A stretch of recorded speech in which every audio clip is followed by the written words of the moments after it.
बहुत बहुत धन्यवाद आपका।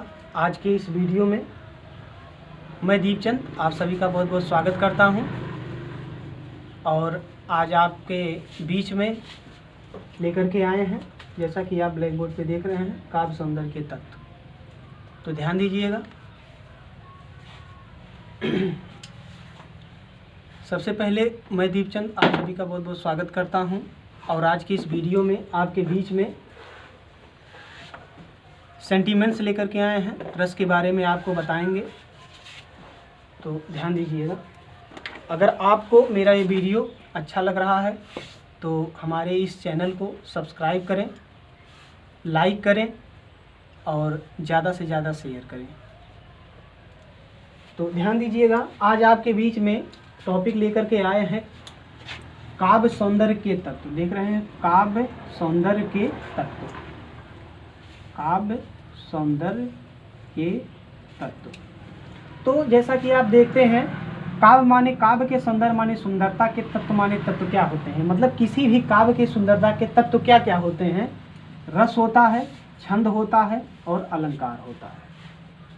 आप कह सकते हैं कि काव्य की सुंदरता में कौन कौन से भूमिका निभाते हैं। तो रस है, छंद है और अलंकार है। इनके अभाव के कारण किसी भी काव्य में सुंदरता नहीं आ सकती है, इसीलिए इसका नाम दिया गया है काव्य सौंदर्य के तत्व। ये तत्व हैं रस, छंद और अलंकार, ऐसे तत्व हैं जो काव्य की सुंदरता को बढ़ाते थे। अगर इसमें रस हो, छंद हो, अलंकार में अगर कोई भी अनुपस्थित हो जाता है तो काव्य के सौंदर्य की शोभा उद्धृत हो जाती है। तो ध्यान दीजिएगा। तो जिस प्रकार से किसी व्यक्ति का या किसी स्त्री का सुंदरता एक आभूषणों से होता है, गहनों से होता है, ठीक उसी प्रकार काव्य की सुंदरता जो होती है रस से होती है, छंद से होती है और अलंकार से होती है। तो ध्यान देंगे। यहाँ आज आपके बीच में लेकर के आए हैं रस के बारे में। आज आपको हम रस बताएंगे। इसका अंग्रेजी होता है सेंटीमेंट्स, मतलब होता है रस। तो ध्यान दीजिएगा, रस जो होता है, रस काव्य की आत्मा है। रस शब्द का शाब्दिक अर्थ होता है आनंद। कहा गया है रसस्ते रसो इति रसाह, रसस्ते रसो इति रसाह, अर्थात जो आस्वादन के योग्य हो जाए उसे हम कहते हैं रस। किसी भी काव्य को पढ़ने, सुनने, नाटक आदि देखने से हमारे हृदय में जो आनंद का अनुभव होता है उसे हम रस कहते हैं।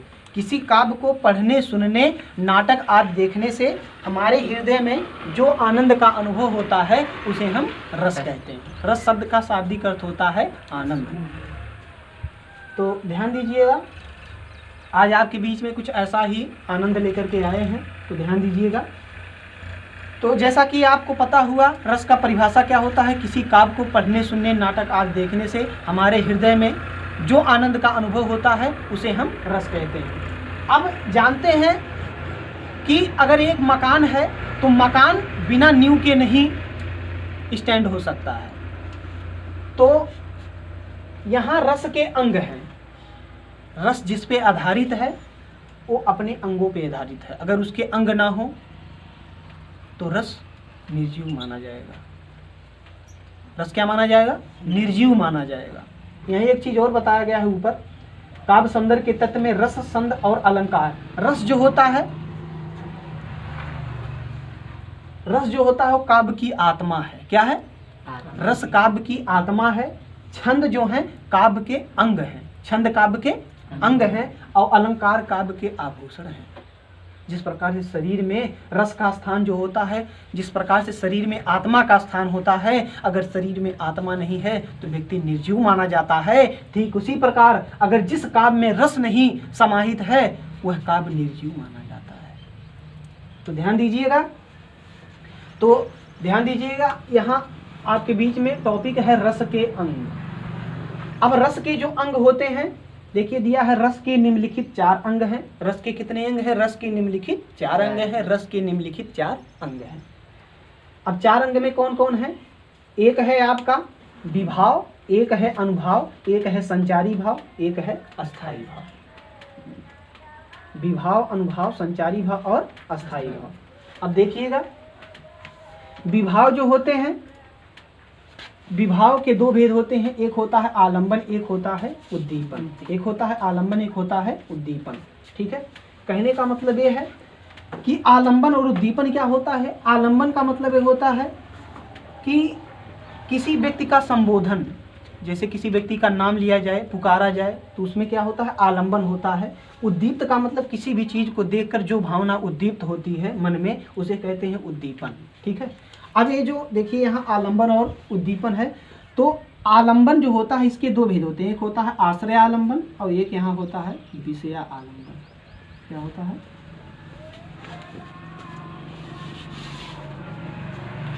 यहाँ होता है विषय आलंबन। ठीक है, आश्रय आलंबन का मतलब क्या होता है, जो सुनने वाला श्रोता होता है, ठीक है, जो बात आश्रित करता है, जो बात ग्रहण करता है, उसे कहते हैं आश्रय आलंबन। जैसे मैं जो टीच कर रहा हूँ या जो मैं पढ़ा रहा हूँ, आप लोग जो सुन रहे हो, आप लोग आश्रय आलंबन हो, और मैं क्या हूँ, मैं विषय आलंबन हूँ। मेरे विषय को देखकर आप समझ रहे हैं, समझ गए। तो यहाँ आपका आश्रय आलंबन और यहाँ विषय आलंबन। ठीक है, जैसे अब देखिएगा आगे, विभाव, अनुभाव, संचारी भाव, जिसमें आपका विभाव हो गया। विभाव के दो भेद होते हैं, आलंबन और उद्दीपन। आलंबन में आपके एक आश्रय आलंबन, एक आपका विषय आलंबन। इनकी संख्या दो होती है, आलंबन और उद्दीपन। अब देखिए यहाँ अनुभाव जो होता है, अनुभाव की संख्या जो होती है 8 होती है। कितनी होती है, 8 होती है। और संचारी भाव, संचारी भाव का दूसरा नाम व्यभिचारी भाव भी होता है।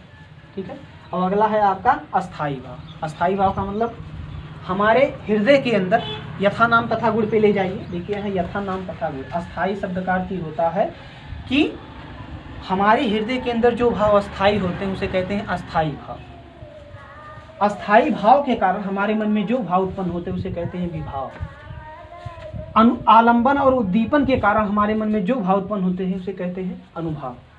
ठीक है, और संचारी भाव किसे कहते हैं, संचारी भाव किसी भी दृश्य को देख करके हमारे मन में जो भावना उत्पन्न होती है, ठीक है, और वह उसी कुछ क्षण बनी रहती है, उसके बाद समाप्त हो जाए, उसे कहते हैं संचारी भाव। जैसे यह भाव पानी के बुलबुले की बात हमारे मन में बनते हैं और बिगड़ जाते हैं। जैसे पानी का बुलबुला होता है, बनता है और बिगड़ता है, तो ये क्षणिक आनंद होता है। क्या होता है, क्षणिक आनंद, कुछ क्षण के लिए होता है। इसे कहते हैं संचारी भाव या व्यभिचारी भाव। इनकी संख्या जो होती है 33 होती है। कितनी होती है, 33 होती है। विद्वानों के अनुसार इनकी संख्या 33 है और रामचंद्र शुक्ल के अनुसार इनकी संख्या 34 मानी जाती है। ध्यान दीजिएगा, कभी कभी एक प्रश्न पूछ सकता है कि संचारी भाव की संख्या 34 किसके अनुसार मानी गई है, तो रामचंद्र शुक्ल के अनुसार 34 मानी गई है, और अन्य विद्वानों के अनुसार 33 माना गया है। और विद्वानों के अनुसार अस्थायी भाव की संख्या कितना माना गया है, 9 माना गया है। ठीक है, मुख्य रूप से रस की संख्या कितनी है, 9 है। और रस के जो आचार हैं उनके अनुसार, भरत मुनि के अनुसार रस की संख्या 8 होती है, और अधिकतम रस की संख्या जो होती है वो होती है 11। मुख्य रूप से रस की संख्या 9 होती है, भरत मुनि के अनुसार 8 होती है, और अधिकतम रस की संख्या जो होती है कितनी होती है, 11 होती है। ठीक है, अब ध्यान दीजिएगा आप लोग, जैसा कि आपको मैंने बताया, अस्थाई भाव के कारण हमारे मन में जो भाव उत्पन्न होते हैं उसे कहते हैं अस्थाई भाव। यह भाव जब एक बार मन में बन जाता है तो अंत तक बना रहता है, ये मिटता नहीं है। लेकिन ये भाव जो होता है, ये भाव जब मन में उत्पन्न होता है तो पानी के बुलबुले की बात बनता है और बिगड़ जाता है। अब ध्यान दीजिएगा, अनुभाव क्या मतलब, अस्थाई भाव के कारण हमारे मन में जो भाव उत्पन्न होता है उसे कहते हैं विभाव, और विभाव आलंबन और उद्दीपन के कारण मेरे मन में जो भाव उत्पन्न होता है उसे कहते हैं अनुभाव। इनकी संख्या 8 होती है। ठीक है, अब टोटल देखिए कितना हो गया, टोटल यहाँ आपके हो गए, इनकी संख्या हो गई आपके,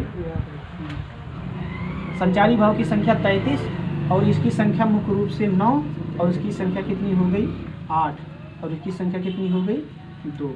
टोटल कितना हुआ, 9 9 3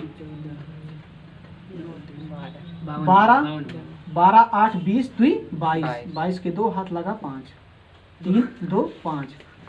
अब यहाँ एक आंसर आपको मिला 52। ठीक है, टोटल भावों की संख्या जो रस में होती है वो होती है 52। कितनी होती है, 52। चलिए ठीक है, तो ध्यान दीजिएगा आप सब, ये भी प्रश्न हो सकता है टोटल भाव की संख्या कितनी होती है, तो 52। ध्यान दीजिएगा। अब यहाँ विभाव के बारे में आपने पढ़ चुका, अब अनुभाव के बारे में देखिएगा। अनुभाव का मतलब होता है, अनुभाव जो होता है ये दो शब्दों से मिलकर बना होता है, एक अनु और एक भाव। दो शब्दों से मिलकर बना हुआ है, देख सकते हैं आप लोग। देखिए अनु शब्द एक, अनुभाव शब्द अनु और भाव दो शब्दों से मिलकर बना हुआ है। अनु का अर्थ होता है पीछे या बाद में। जैसे एक शब्द है अनुकरण या अनुसरण, तो अनुकरण या अनुसरण का मतलब होता है उनके पीछे चलना, उनका अनुकरण करना, उनका नकल करना। तो आप समझ सकते हैं कि दो शब्दों से मिलकर बना है, एक अनु और एक भाव से मिलकर बना है। और अनु का अर्थ होता है पीछे या बाद में, और भाव का अर्थ होता है भावना, अर्थात जो भाव वाचक नायिका में विरह के बाद पैदा होता है, और उसे क्या कहते हैं? अनुभव। अनुभव का मतलब ही होता है कि अनुभव होना, ठीक है। अनुभव का मतलब ये होता है अनुभव होना, अर्थात विरह के बाद जो मेरे मन में भावना उत्पन्न होता है, विरह के मन में, नायिका के मन में जो भावना उत्पन्न होती है उसे कहते हैं अनुभव। जैसे जब नायिका का जो नायक होता है उससे दूर जब होता है तो उसे विरह का आभास होता है, तो उसे ही क्या कहते हैं? अनुभव। वह प्रेम नहीं होता जिसमें विरह ना हो, ठीक है। और विरह के अभाव के कारण ही आपके मन में जो भावना उत्पन्न होती है उसे कहते हैं अनुभव, ठीक है। हाँ, अब ध्यान दीजिएगा। अब यहाँ अनुभाव के जो भेद होते हैं वो चार होते हैं। कितने होते हैं? चार भेद होते, देख सकते हैं। एक है कायिक अनुभाव, एक है वाचिक अनुभाव, एक है सात्विक या मानसिक अनुभाव। ध्यान दीजिएगा। अब कायिक अनुभाव किसे कहते हैं, इसको ध्यान दीजिएगा। जब नायक और नायिका का ठीक है शारीरिक मिलन होता है, जब नायक और नायिका का शारीरिक मिलन होता है तो उसे कहते हैं कायिक अनुभाव। क्या कहते हैं? कायिक अनुभाव। मतलब शारीरिक क्रियाकलाप जिसमें होता है उसे कहते हैं कायिक अनुभाव। जैसे आंखों का गिराना, आंखों का झुकाना, आंखों के माध्यम से इशारे करना इत्यादि, ये सब किसके अंतर्गत आता है? कायिक अनुभाव के अंतर्गत आता है, ठीक है। अब देखिएगा, अब वाचिक अनुभाव क्या होता है? जहाँ नायक और नायिका एक दूसरे के करीब वाणी के माध्यम से आते हैं उसे कहते हैं वाचिक अनुभाव। एकदम यथा नाम तथा गुण। देखो, वाचिक शब्द दो शब्दों से मिलकर बना है, एक वाच और प्लस इक। तो वाच माने वाणी, और काय माने शरीर, काया माने शरीर। तो जहाँ शारीरिक मिलन होता है उसे कहते हैं, एक काया शब्द से मिलकर बना है, ठीक है, कायिक। तो जहाँ शारीरिक मिलन होता है उसे कहते हैं कायिक, और जहाँ नायक नायिका एक दूसरे के करीब वाणी के माध्यम से आते हैं उसे कहते हैं वाचिक अनुभाव, ठीक है। और सात्विक अनुभाव या मानसिक अनुभाव किसे कहते हैं? सात्विक अनुभाव या मानसिक अनुभाव, जब मन की बात, देखो मानसिक माने मन की, जब मन की बात मन में ही रह जाए, जब मन की बात मन में ही रह जाए, अर्थात नायक नायिका से कुछ कहना चाहता है या नायिका नायक से कुछ कहना चाहती है परंतु संकोच के कारण ना कह पाए, उसे कहते हैं सात्विक या मानसिक अनुभाव, ठीक है। नायक अथवा नायिका के मन में, ठीक है, उनके मन में जो भावना होती है परंतु वो व्यक्त ना कर पाए उसे कहते हैं मानसिक अनुभाव, ठीक है। देखो, नायक और नायिका, ठीक है, नायक का मतलब होता है अभिनेता और नायिका का मतलब होती है अभिनेत्री, ठीक है। अब आहार अनुभाव का मतलब होता है, आहार अनुभाव का मतलब होता है वस्त्र सज्जा। यहाँ क्या आप लिख सकते हैं? वस्त्र सज्जा। वस्त्र सज्जा, जहाँ नायक नायिका के करीब वस्त्र सज्जा के माध्यम से, मतलब शारीरिक वेशभूषा पहनावा आदि के माध्यम से एक दूसरे के करीब आते हैं तो उसे कहते हैं आहार अनुभव। क्या कहते हैं? आहार अनुभव, ठीक है। तो जैसा कि आपको समझ में आ गया हो, कायिक अनुभाव का मतलब जहाँ शारीरिक मिलन होता है उसे कहते हैं कायिक अनुभाव, जहाँ नायक नायिका एक दूसरे के करीब आते हैं उसे कहते हैं कायिक अनुभाव।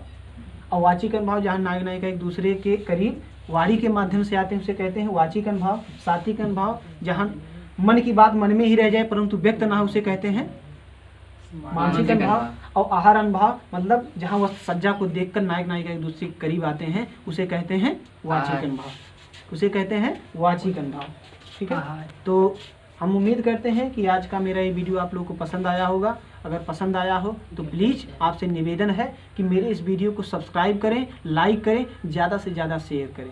धन्यवाद।